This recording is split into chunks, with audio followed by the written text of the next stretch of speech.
Hello, how you guys doing? Been a few days. Anyway, I'll pump out a quick video. Need to get a whole bunch more going too. Anyway, went down and to visit some family down in Arkansas, and while we were down there, Saturday night, the cell phone stopped working, and not just our cell phones, but everybody's. Anybody connected with Verizon, there was no cell phone service whatsoever. And so we drove into town on Sunday, trying to see if we can get rid of some receptions, and because my cousin's wife needed to contact her mom. It's 94, and so we're trying to find a spot that we could do that, and we're just roaming around, but everybody we talked to pretty much had no cell phone service.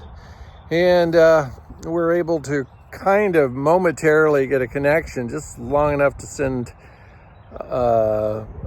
let her talk, and we had to drive out of town until we hit something. It took a while. And then on my phone, I didn't even know I had the thing. I was able to hook up to a satellite, which is rather interesting on my smartphone, iPhone. And so I was able to just send a quick text message, and that was it. And then we went back to the house and just left the phones alone. And the next day was on Monday, and we headed out, and the phones were off still. So it got like an hour maybe away from where we were at until finally the phone started going ding, ding, ding from all the text messages that had piled up and phone messages and stuff like that. But I was talking to my 20-year-old, and 21 actually, and told him what happened, why we couldn't get a hold of him. And he said, I bet you were freaking out. You can do this and you couldn't do that. And I told him, I said, it didn't bother me at all. Didn't look. We weren't on them. I mean, it was no big deal. We were sitting around visiting and with family and just talking and watching a couple of movies, and it was good. It was good. And, so in a situation, we reach another situation where it's more long-term. It's possibly what they call 10 days of darkness coming up here soon.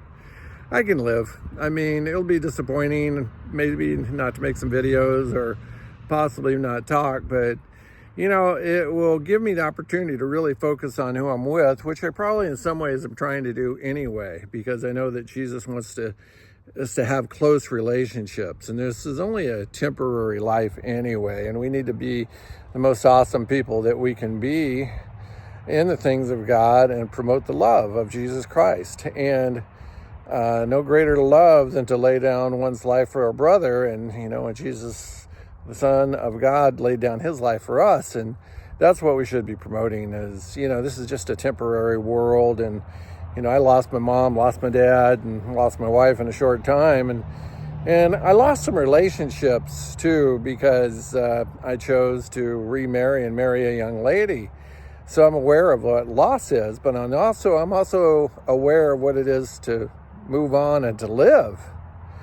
And God didn't we're not supposed to die on the earth, and if we have a loved one, someone we care very much for, or more than one, we don't die with them.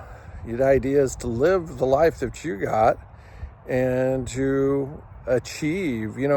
One time I had the Lord, when he brought healing over me when I was in a dark depression and loneliness, I asked, well, Lord, why did you heal me? And he said, because you were worthless the way you were.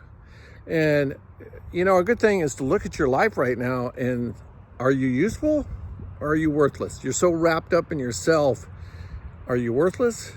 I had somebody I had been talking to, and I had a vision of an individual, and in this dream, it was not. I don't think all hell has fire and brimstone. By the way, I think there's different levels of torment, but I can't really prove it.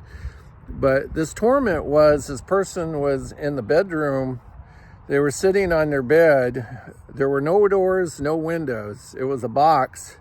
It had the regular bed, it had the TV, it had the gamer, it had all the controls, had everything of the normal room except an exit. There was no water, no food. And that was the torment. They never could leave this room. It was dark, it was cold, and the feeling was beyond horrible. And so be careful that when you quote unquote gamers, it's not just something for entertainment, that it becomes a god and has more control over you and necessary. It's sort of like a druggie. Be careful of anything that becomes more important than Jesus, anything that becomes more important than God, anything that becomes more important than your family, anything that becomes more important than going to church. I mean, there's areas of, you have family show up, so you may not make church, but you need to be in a church. And you need to have all these priorities.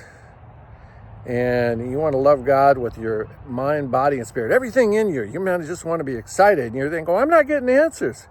That's because you're only half-hearted in a relationship. You're trying to keep God as a buddy or a friend, and that's no wonder you don't hear much. I mean, you got to push in sometimes to hear the things of God. So you guys have a good day. In Jesus' name, amen.